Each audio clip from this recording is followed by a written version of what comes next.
英語聞き流しリスニング、英語テキストと MP3 ダウンロード、その他の物語はホームページからお聞きいただけます。88thpp.com 88thpp.com Don Quixote by Miguel de Cervantes. Chapter 1. Which treats of the character and pursuits of the famous gentleman Don Quixote of La Mancha.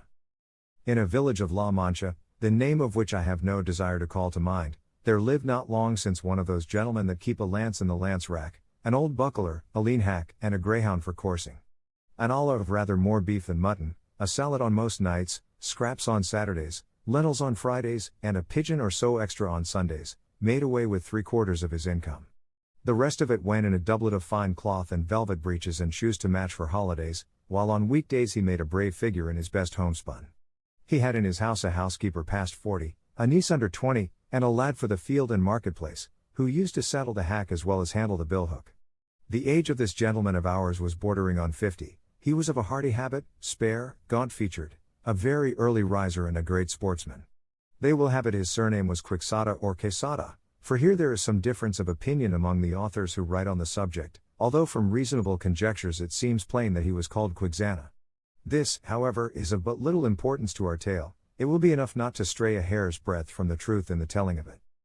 You must know, then, that the above-named gentleman whenever he was at leisure, which was mostly all the year round, gave himself up to reading books of chivalry with such ardor and avidity that he almost entirely neglected the pursuit of his field sports, and even the management of his property, and to such a pitch did his eagerness and infatuation go that he sold many an acre of tillage land to buy books of chivalry to read, and brought home as many of them as he could get. But of all there were none he liked so well as those of the famous Feliciano de Silva's composition, for their lucidity of style and complicated conceits were as pearls in his sight, particularly when in his reading he came upon courtships and cartels, where he often found passages like the reason of the unreason with which my reason is afflicted so weakens my reason that with reason I murmur at your beauty, or again, the high heavens, that if your divinity divinely fortify you with the stars, render you deserving of the desert your greatness deserves. Over conceits of this sort the poor gentleman lost his wits, and used to lie awake striving to understand them and worm the meaning out of them, what Aristotle himself could not have made out or extracted had he come to life again for that special purpose. He was not at all easy about the wounds which Don Belianis gave and took, because it seemed to him that, great as were the surgeons who had cured him, he must have had his face and body covered all over with seams and scars. He commended, however, the author's way of ending his book with the promise of that interminable adventure, and many a time was he tempted to take up his pen and finish it properly as is there proposed, which no doubt he would have done, and made a successful piece of work of it too, had not greater and more absorbing thoughts prevented him. Many an argument did he have with the curate of his village, a learned man, and a graduate of Sigüenza, as to which had been the better knight, Palmerian of England or Amadis of Gaul. Master Nicholas, the village barber, however, used to say that neither of them came up to the knight of Phoebus, and that if there was any that could compare with him it was Don Galar, the brother of Amadis of Gaul, because he had a spirit that was equal to every occasion, and was no finikin knight, nor lachrymose like his brother, while in the matter of valor he was not a whit behind him. In short, he became so absorbed in his books that he spent his nights from sunset to sunrise, and his days from dawn to dark, poring over them, and what with little sleep and much reading his brains got so dry that he lost his wits. His fancy grew full of what he used to read about in his books, enchantments, quarrels, battles, challenges, wounds, wooings, loves, agonies, and all sorts of impossible nonsense, and it so possessed his mind that the whole fabric of invention and fancy he read of was true, that to him no history in the world had more reality in it. He used to say the Cid Roy Diaz was a very good knight, but that he was not to be compared with the knight of the burning sword who with one backstroke cut in half two fierce and monstrous giants. He thought more of Bernardo del Carpio because at Roncesvalles he slew Roland in spite of enchantments, availing himself of the artifice of Hercules when he strangled Antæus the son of Terra in his arms. He approved highly of the giant Morganti, because, although of the giant breed which is always arrogant and ill-conditioned, he alone was affable and well-bred. But above all he admired Reinaldos of Montalban, especially when he saw him sallying forth from his castle and robbing everyone he met, and when beyond the seas he stole that image of Mahomet which, as his history says, was entirely of gold. To have a bout of kicking at that traitor of a gun alone he would have given his housekeeper, and his niece into the bargain. In short, his wits being quite gone, he hit upon the strangest notion that ever madman in this world hit upon, and that was that he fancied it was right and requisite, as well for the support of his own honor as for the service of his country, that he should make a knight-errant of himself, roaming the world over in full armor and on horseback in quest of adventures, and putting in practice himself all that he had read of as being the usual practices of knights-errant, righting every kind of wrong, and exposing himself to peril and danger from which, in the issue, he was to reap eternal renown and fame. Already the poor man saw himself crowned by the might of his arm Emperor of Trebizond at least, and so, led away by the intense enjoyment he found in these pleasant fancies, he set himself forthwith to put his scheme into execution. The first thing he did was to clean up some armor that had belonged to his great-grandfather, and had been for ages lying forgotten in a corner, eaten with rust and covered with mildew. He scoured and polished it as best he could, but he perceived one great defect in it, that it had no closed helmet, nothing but a simple morion. This deficiency, however, his ingenuity supplied, for he contrived a kind of half-helmet of pasteboard which, fitted onto the morion, looked like a whole one. It is true that, in order to see if it was strong and fit to stand a cut, he drew his sword and gave it a couple of slashes, the first of which undid in an instant what had taken him a week to do. The ease with which he had knocked it to pieces disconcerted him somewhat, and to guard against that danger he set to work again, fixing bars of iron on the inside until he was satisfied with its strength, and then, not caring to try any more experiments with it, he passed it and adopted it as a helmet of the most perfect construction. He next proceeded to inspect his hack, which, with more quartos than a reel and more blemishes than the steed of Gonla, that tantum pellis et ossa fui, surpassed in his eyes the Bucephalus of Alexander or the Babiekov of the Cid. 4 days were spent in thinking what name to give him, because, as he said to himself, it was not right that a horse belonging to a knight so famous, and one with such merits of his own, should be without some distinctive name, and he strove to adapt it so as to indicate what he had been before belonging to a knight-errant, and what he then was, for it was only reasonable that, his master taking a new character, he should take a new name, and that it should be a distinguished and full-sounding one, befitting the new order and calling he was about to follow. And so, after having composed, struck out, rejected, added to, unmade, and remade a multitude of names out of his memory and fancy, he decided upon calling him Rocinante, a name, to his thinking, lofty, sonorous, and significant of his condition as a hack before he became what he now was, the first and foremost of all the hacks in the world. Having got a name for his horse so much to his taste, he was anxious to get one for himself, and he was 8 days more pondering over this point, till at last he made up his mind to call himself Don Quixote, whence, as has been already said, the authors of this veracious history have inferred that his name must have been beyond a doubt Quixada, and not Quesada as others would have it.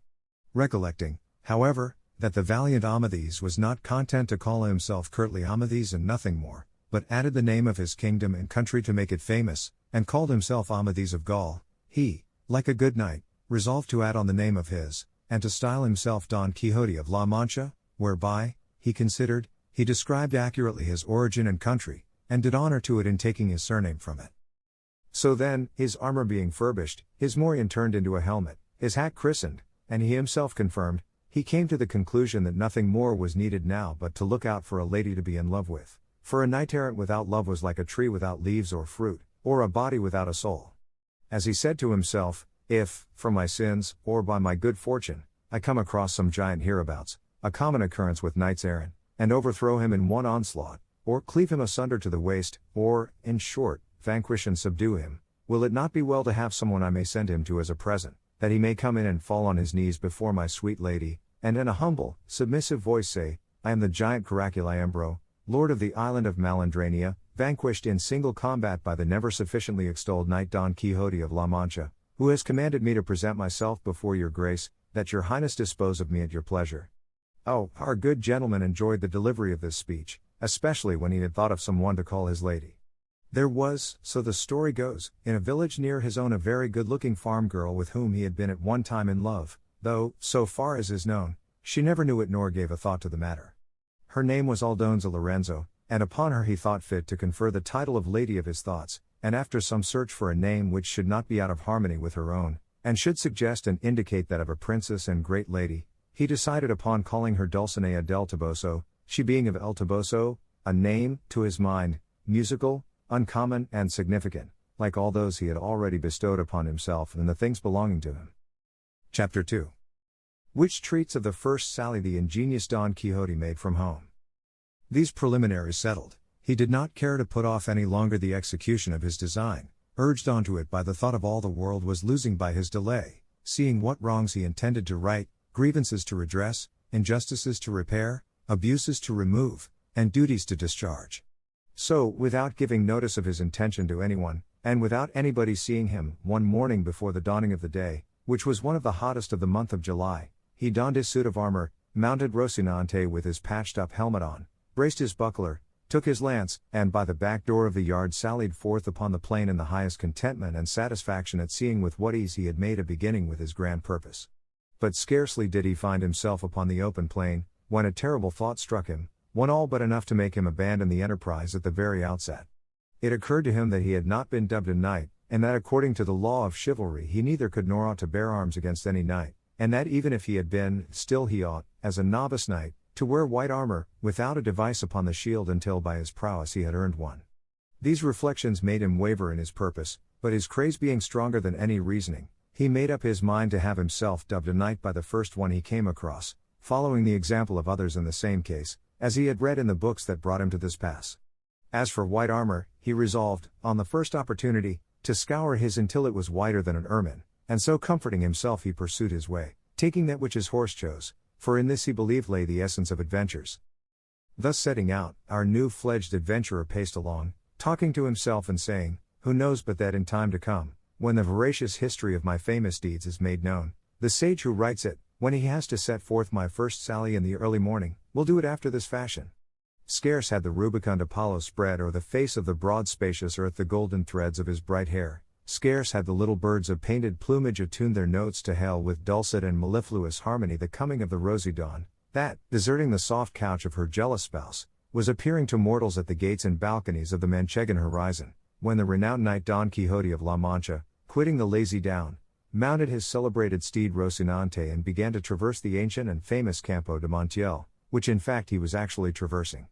"Happy the age, happy the time," he continued, "in which shall be made known my deeds of fame, worthy to be molded in brass, carved in marble, limned in pictures, for a memorial forever. And thou, O sage magician, whoever thou art, to whom it shall fall to be the chronicler of this wondrous history, forget not, I entreat thee, my good Rocinante, the constant companion of my ways and wanderings." Presently he broke out again, as if he were love-stricken in earnest, "O Princess Dulcinea, lady of this captive heart, a grievous wrong hast thou done me to drive me forth with scorn, and with inexorable obduracy banish me from the presence of thy beauty. O lady, deign to hold in remembrance this heart, thy vassal, that thus in anguish pines for love of thee." So he went on stringing together these and other absurdities, all in the style of those his books had taught him, imitating their language as well as he could, and all the while he rode so slowly and the sun mounted so rapidly and with such fervor that it was enough to melt his brains if he had any. Nearly all day he traveled without anything remarkable happening to him, at which he was in despair, for he was anxious to encounter someone at once upon whom to try the might of his strong arm. Writers there are who say the first adventure he met with was that of Puerto Lapis, others say it was that of the windmills, but what I have ascertained on this point, and what I have found written in the annals of La Mancha, is that he was on the road all day, and towards nightfall his hack and he found themselves dead tired and hungry, when, looking all around to see if he could discover any castle or shepherd's shanty where he might refresh himself and relieve his sore wants, he perceived not far out of his road an inn, which was as welcome as a star guiding him to the portals, if not the palaces, of his redemption, and quickening his pace he reached it just as night was setting in. At the door were standing two young women, girls of the district as they call them, on their way to Seville with some carriers who had chanced to halt that night at the inn, and as, happen what might to our adventurer, everything he saw or image seemed to him to be and to happen after the fashion of what he read of. The moment he saw the inn he pictured it to himself as a castle with its 4 turrets and pinnacles of shining silver, not forgetting the drawbridge and moat and all the belongings usually ascribed to castles of the sort. To this inn, which to him seemed a castle, he advanced, and at a short distance from it he checked Rocinante, hoping that some dwarf would show himself upon the battlements, and by sound of trumpet give notice that a knight was approaching the castle. But seeing that they were slow about it, and that Rocinante was in a hurry to reach the stable, he made for the inn door, and perceived the 2 gay damsels who were standing there, and who seemed to him to be 2 fair maidens or lovely ladies taking their ease at the castle gate.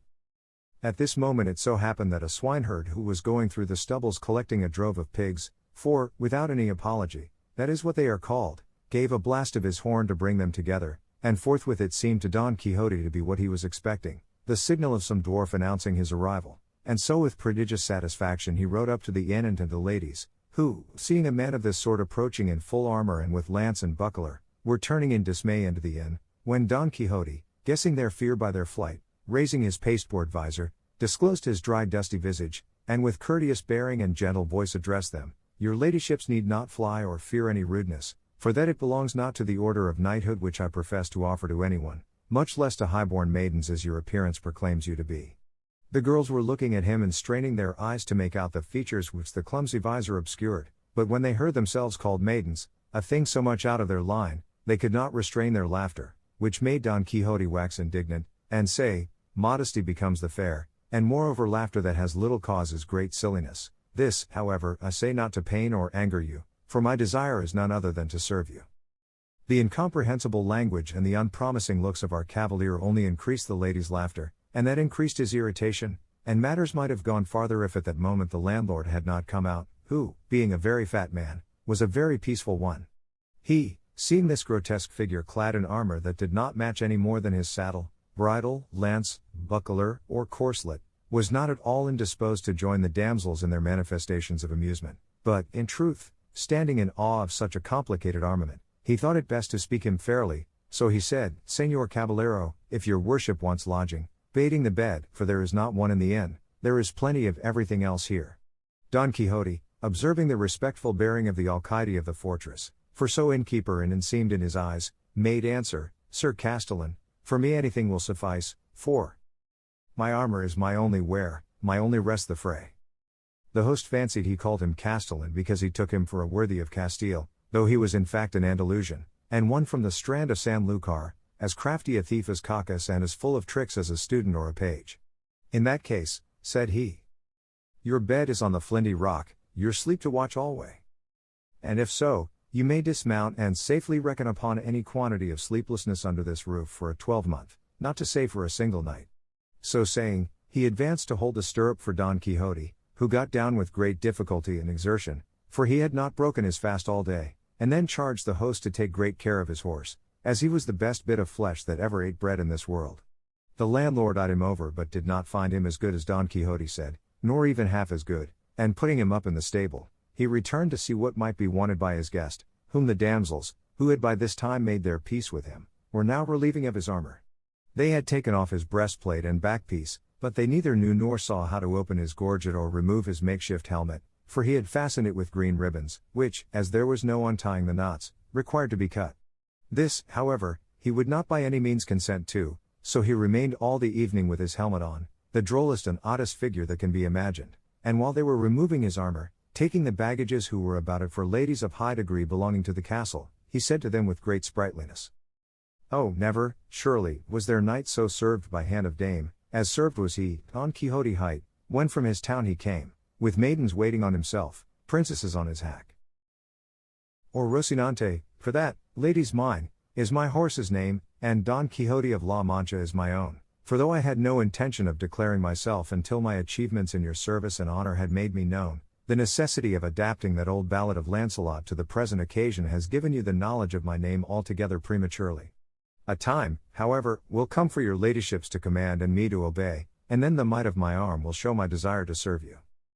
The girls, who were not used to hearing rhetoric of this sort, had nothing to say in reply, they only asked him if he wanted anything to eat.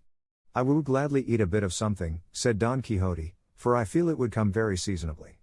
The day happened to be a Friday, and in the whole inn there was nothing but some pieces of the fish they call in Castile abadejo, in Andalusia bacalao, and in some places curadillo, and in others troutlet, so they asked him if he thought he could eat troutlet, for there was no other fish to give him. "If there be troutlets enough," said Don Quixote, "they will be the same thing as a trout, for it is all one to me whether I am given 8 reals in small change or a piece of 8, moreover, it may be that these troutlets are like veal, which is better than beef, or kid, which is better than goat. But whatever it be let it come quickly, for the burden and pressure of arms cannot be borne without support to the inside." They laid a table for him at the door of the inn for the sake of the air, and the host brought him a portion of ill-soaked and worse-cooked stockfish, and a piece of bread as black and mouldy as his own armor, but a laughable sight it was to see him eating, for having his helmet on and the beaver up, he could not with his own hands put anything into his mouth unless someone else placed it there, and this service one of the ladies rendered him. But to give him anything to drink was impossible, or would have been so had not the landlord bored a reed, and putting one end in his mouth poured the wine into him through the other, all which he bore with patience rather than sever the ribbons of his helmet. While this was going on, there came up to the inn a Soggelder, who, as he approached, sounded his reed pipe 4 or 5 times, and thereby completely convinced Don Quixote that he was in some famous castle, and that they were regaling him with music, and that the stockfish was trout, the bread the whitest, the wenches ladies, and the landlord the castellan of the castle, and consequently he held that his enterprise and sally had been to some purpose. But still it distressed him to think he had not been dubbed a knight, for it was plain to him he could not lawfully engage in any adventure without receiving the order of knighthood. Chapter 3. Wherein is related the droll way in which Don Quixote had himself dubbed a knight. Harassed by this reflection, he made haste with his scanty pothouse supper, and having finished it called the landlord, and shutting himself into the stable with him, fell on his knees before him, saying, From this spot I rise not, valiant knight, until your courtesy grants me the boon I seek, one that will redound to your praise and the benefit of the human race. The landlord, seeing his guest at his feet and hearing a speech of this kind, stood staring at him in bewilderment, not knowing what to do or say, and entreating him to rise, but all to no purpose until he had agreed to grant the boon demanded of him. I looked for no less, my lord, from your high magnificence, replied Don Quixote, and I have to tell you that the boon I have asked and your liberality has granted is that you shall dub me knight tomorrow morning, and that tonight I shall watch my arms in the chapel of this your castle. Thus tomorrow, as I have said, will be accomplished what I so much desire, enabling me lawfully to roam through all the 4 quarters of the world seeking adventures on behalf of those in distress, as is the duty of chivalry and of knights errant like myself, whose ambition is directed to such deeds. The landlord, who, as has been mentioned, was something of a wag, and had already some suspicion of his guest's want of wits, was quite convinced of it on hearing talk of this kind from him, and to make sport for the night he determined to fall in with his humor. So he told him he was quite right in pursuing the object he had in view, and that such a motive was natural and becoming in cavaliers as distinguished as he seemed and his gallant bearing showed him to be, and that he himself in his younger days had followed the same honorable calling, roaming in quest of adventures in various parts of the world, among others the curing grounds of Malaga, the Isles of Riron, the precinct of Seville, the little market of Segovia, the Oliveira of Valencia, the Rondilla of Granada, the Strand of Sanlúcar, the Colt of Cordova, the taverns of Toledo and divers other quarters, where he had proved the nimbleness of his feet and the lightness of his fingers, doing many wrongs, cheating many widows, ruining maids and swindling minors, and, in short, bringing himself under the notice of almost every tribunal and court of justice in Spain, until at last he had retired to this castle of his, where he was living upon his property and upon that of others, and where he received all knights errant of whatever rank or condition they might be, all for the great love he bore them and that they might share their substance with him in return for his benevolence. He told him, moreover, that in this castle of his there was no chapel in which he could watch his armor, as it had been pulled down in order to be rebuilt, but that in a case of necessity it might, he knew, be watched anywhere, and he might watch it that night in a courtyard of the castle, and in the morning, God willing, the requisite ceremonies might be performed so as to have him dubbed a knight, and so thoroughly dubbed that nobody could be more so. He asked if he had any money with him, to which Don Quixote replied that he had not a farthing, as in the histories of knights errant he had never read of any of them carrying any.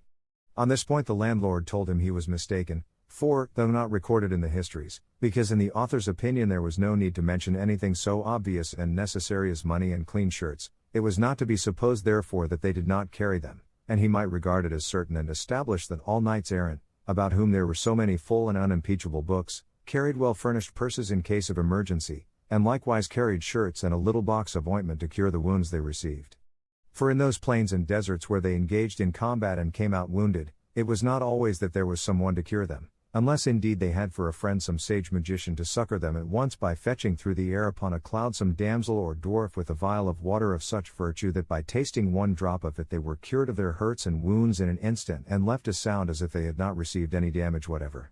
But in case this should not occur, the knights of old took care to see that their squires were provided with money and other requisites, such as lint and ointments for healing purposes, and when it happened that knights had no squires, which was rarely and seldom the case, they themselves carried everything in cunning saddlebags that were hardly seen on the horse's croup, as if it were something else of more importance, because, unless for some such reason, carrying saddlebags was not very favorably regarded among knights errant.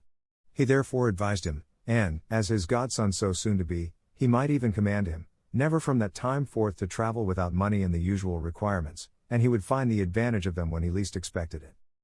Don Quixote promised to follow his advice scrupulously, and it was arranged forthwith that he should watch his armor in a large yard at one side of the inn, so, collecting it all together, Don Quixote placed it on a trough that stood by the side of a well, and bracing his buckler on his arm he grasped his lance and began with a stately air to march up and down in front of the trough, and as he began his march night began to fall. The landlord told all the people who were in the inn about the craze of his guest, the watching of the armor, and the dubbing ceremony he contemplated. Full of wonder at so strange a form of madness, they flocked to see it from a distance, and observed with what composure he sometimes paced up and down, or sometimes, leaning on his lance, gazed on his armor without taking his eyes off it for ever so long, and as the night closed in with a light from the moon so brilliant that it might vie with his that lent it, everything the novice knight did was plainly seen by all. Meanwhile one of the carriers who were in the inn thought fit to water his team, and it was necessary to remove Don Quixote's armor as it lay on the trough, but he seeing the other approach hailed him in a loud voice, "O thou, whoever thou art, rash knight that comest to lay hands on the armor of the most valorous errant that ever girt on sword, have a care what thou dost, touch it not unless thou wouldst lay down thy life as the penalty of thy rashness." The carrier gave no heed to these words, and he would have done better to heed them if he had been heedful of his health, but seizing it by the straps flung the armor some distance from him. Seeing this, Don Quixote raised his eyes to heaven, and fixing his thoughts, apparently, upon his lady Dulcinea, exclaimed, "Aid me, lady mine, in this the first encounter that presents itself to this breast which thou holdest in subjection, let not thy favor and protection fail me in this first jeopardy." And, with these words and others to the same purpose, dropping his buckler he lifted his lance with both hands and with it smote such a blow on the carrier's head that he stretched him on the ground, so stunned that had he followed it up with a second there would have been no need of a surgeon to cure him. This done, he picked up his armor and returned to his beat with the same serenity as before.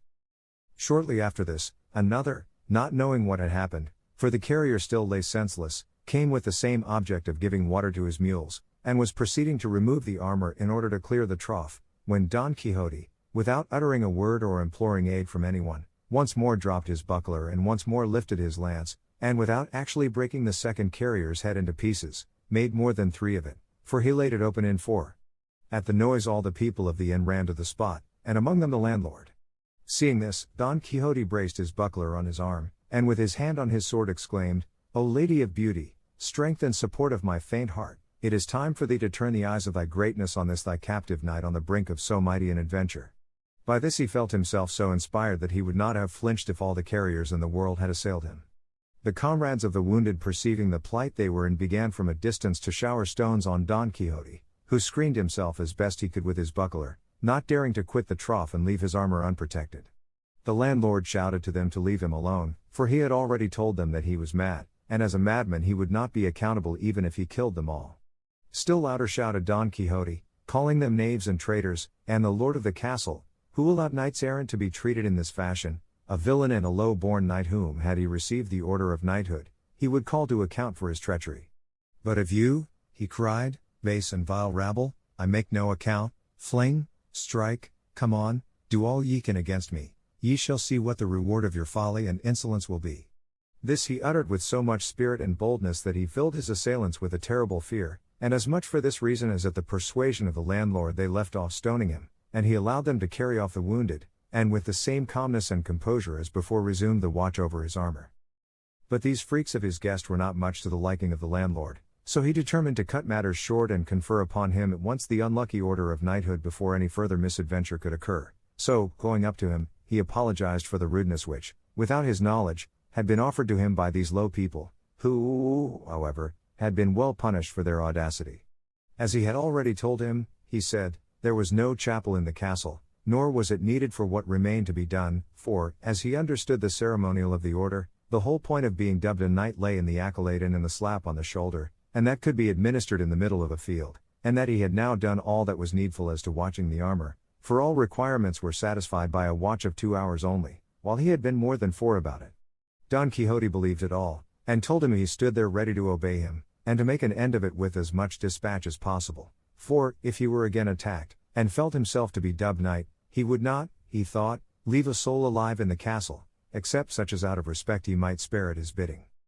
Thus warned and menaced, the castellan forthwith brought out a book in which he used to enter the straw and barley he served out to the carriers, and, with a lad carrying a candle end, and the 2 damsels already mentioned, he returned to where Don Quixote stood, and bade him kneel down.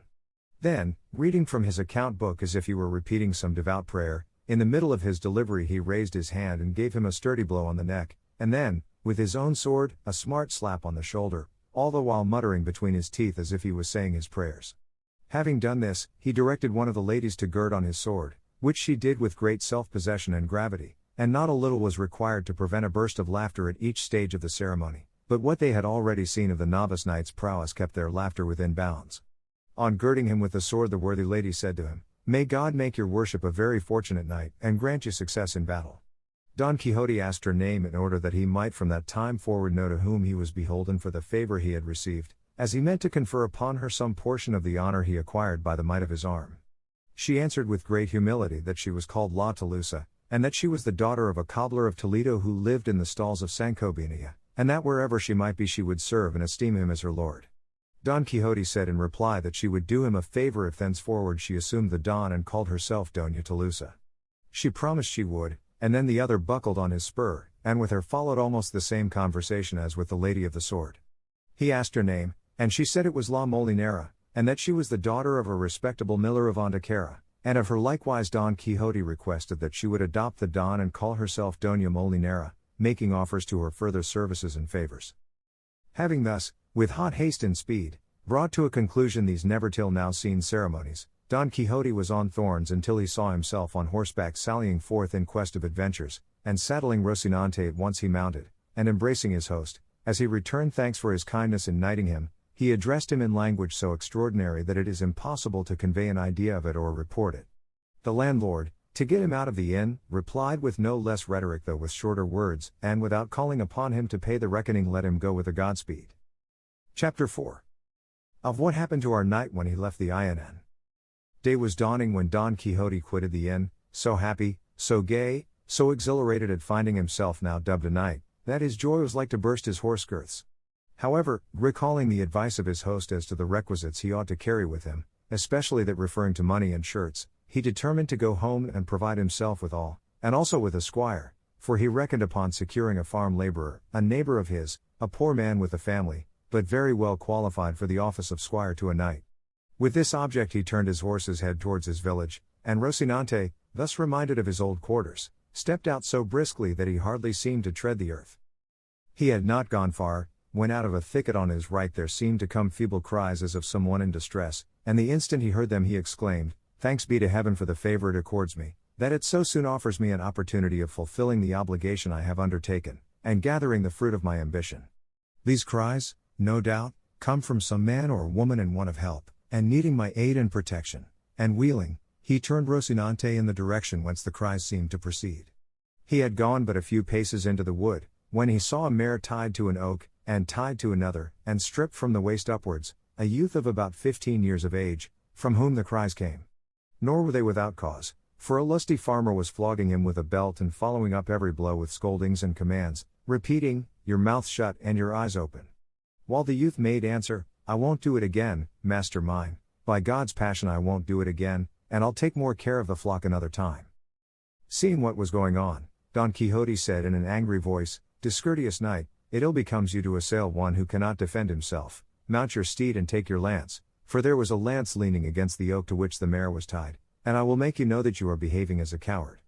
The farmer, seeing before him this figure in full armor brandishing a lance over his head, gave himself up for dead, and made answer meekly, "Sir knight, this youth that I am chastising is my servant, employed by me to watch a flock of sheep that I have hard by, and he is so careless that I lose one every day, and when I punish him for his carelessness and knavery he says I do it out of niggardliness, to escape paying him the wages I owe him, and before God, and on my soul, he lies." "Lies before me, base clown," said Don Quixote. "By the sun that shines on us I have a mind to run you through with this lance. Pay him at once without another word, if not, by the God that rules us I will make an end of you, and annihilate you on the spot. Release him instantly." The farmer hung his head, and without a word untied his servant, of whom Don Quixote asked how much his master owed him. He replied, 9 months at 7 reals a month. Don Quixote added it up, found that it came to 63 reals, and told the farmer to pay it down immediately, if he did not want to die for it. The trembling clown replied that as he lived and by the oath he had sworn, though he had not sworn any, it was not so much, for there were to be taken into account and deducted 3 pairs of shoes he had given him, and a reel for 2 bloodlettings when he was sick. "All that is very well," said Don Quixote, "but let the shoes and the bloodlettings stand as a stop against the blows you have given him without any cause, for if he spoil the leather of the shoes you paid for, you have damaged that of his body, and if the barber took blood from him when he was sick, you have drawn it when he was sound, so on that score he owes you nothing. The difficulty is, Sir Knight, that I have no money here. Let Andres come home with me, and I will pay him all, real by real. I go with him, said the youth. Nay, God forbid. No, Señor, not for the world, for once alone with me, he would ray me like a Saint Bartholomew. He will do nothing of the kind, said Don Quixote. I have only to command, and he will obey me, and as he has sworn to me by the order of knighthood which he has received, I leave him free, and I guarantee the payment. Consider what you are saying, Señor, said the youth. This master of mine is not a knight, nor has he received any order of knighthood, for he is Juan Haldudo the Rich, of Quintanar. That matters little, replied Don Quixote. There may be Haldudos knights, moreover, every one is the son of his works. That is true, said Andres, but this master of mine, of what works is he the son, when he refuses me the wages of my sweat and labor? I do not refuse, brother Andres, said the farmer, be good enough to come along with me, and I swear by all the orders of knighthood there are in the world to pay you as I have agreed, real by real, and perfumed. For the perfumery I excuse you, said Don Quixote, give it to him in reals, and I shall be satisfied, and see that you do as you have sworn. If not, by the same oath I swear to come back and hunt you out and punish you, and I shall find you though you should lie closer than a lizard.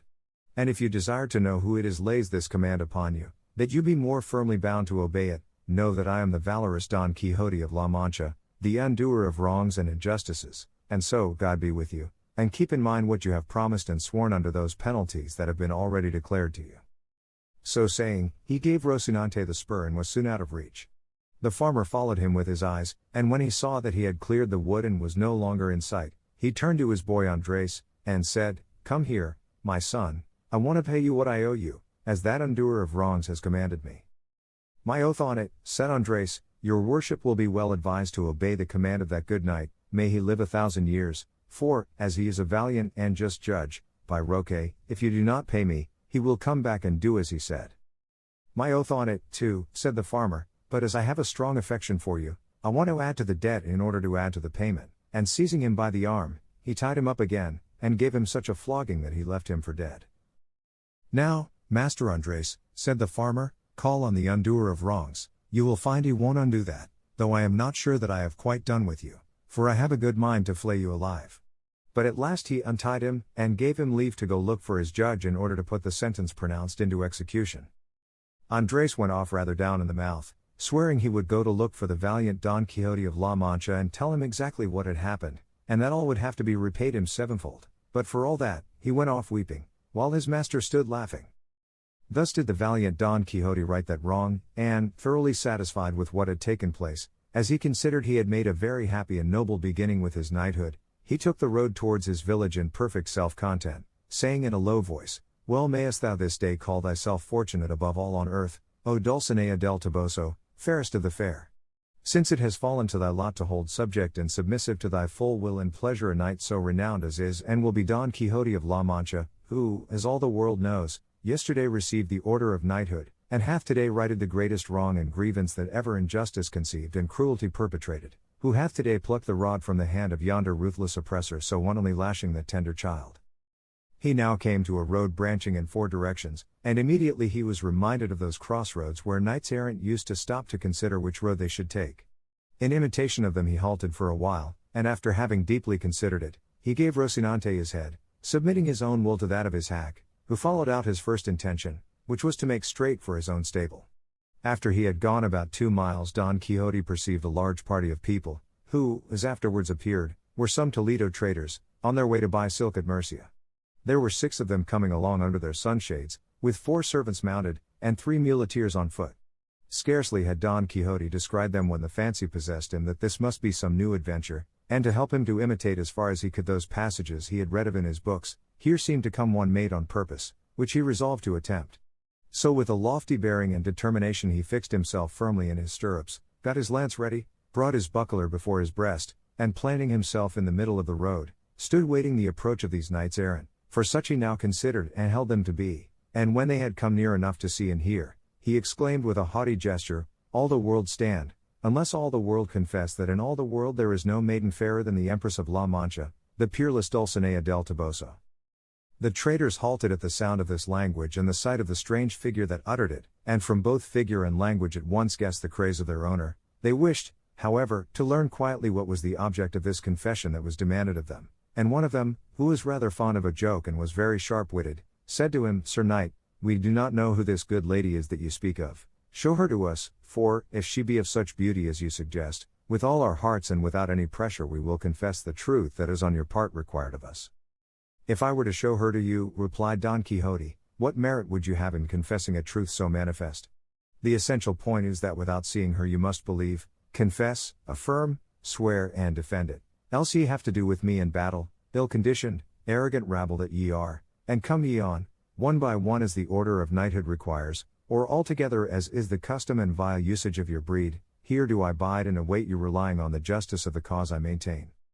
"Sir Knight," replied the traitor, "I entreat your worship in the name of this present company of princes, that, to save us from charging our consciences with the confession of a thing we have never seen or heard of, and one moreover so much to the prejudice of the empresses and queens of the Alcaria, and Estremadura, your worship will be pleased to show us some portrait of this lady, though it be no bigger than a grain of wheat, for by the thread one gets at the ball, and in this way we shall be satisfied and easy, and you will be content and pleased. Nay, I believe we are already so far agreed with you that even though her portrait should show her blind of one eye, and distilling vermilion and sulphur from the other, we would nevertheless, to gratify your worship, say all in her favor that you desire." "She distills nothing of the kind, vile rabble," said Don Quixote, burning with rage, "nothing of the kind, I say, only ambergris and civet in cotton, nor is she one-eyed or humpbacked, but straighter than a Guadarrama spindle, but ye must pay for the blasphemy ye have uttered against beauty like that of my lady." And so saying, he charged with levelled lance against the one who had spoken, with such fury and fierceness that, if luck had not contrived that Rocinante should stumble midway and come down, it would have gone hard with the rash traitor. Down went Rocinante, and over went his master, rolling along the ground for some distance, and when he tried to rise he was unable, so encumbered was he with lance, buckler, spurs, helmet, and the weight of his old armor, and all the while he was struggling to get up he kept saying, "Fly not, cowards and caitiffs! Stay, for not by my fault, but my horses, am I stretched here." One of the muleteers in attendance, who could not have had much good nature in him, hearing the poor prostrate man blustering in this style, was unable to refrain from giving him an answer on his ribs, and coming up to him he seized his lance, and having broken it in pieces, with one of them he began so to belabor our Don Quixote that, notwithstanding and in spite of his armor, he milled him like a measure of wheat. His masters called out not to lay on so hard and to leave him alone, but the muleteer's blood was up, and he did not care to drop the game until he had vented the rest of his wrath, and gathering up the remaining fragments of the lance he finished with a discharge upon the unhappy victim, who all through the storm of sticks that rained on him never ceased threatening heaven, and earth, and the brigands, for such they seemed to him. At last the muleteer was tired, and the traders continued their journey, taking with them matter for talk about the poor fellow who had been cudgeled. He, when he found himself alone, made another effort to rise, but if he was unable when whole and sound, how was he to rise after having been thrashed and well nigh knocked to pieces? And yet he esteemed himself fortunate, as it seemed to him that this was a regular knight-errant's mishap, and entirely, he considered, the fault of his horse. However, battered in body as he was, to rise was beyond his power. 英語聞き流しリスニング、英語テキストと MP3 ダウンロード、その他の物語はホームページからお聞きいただけます。88thpp.com 88thpp.com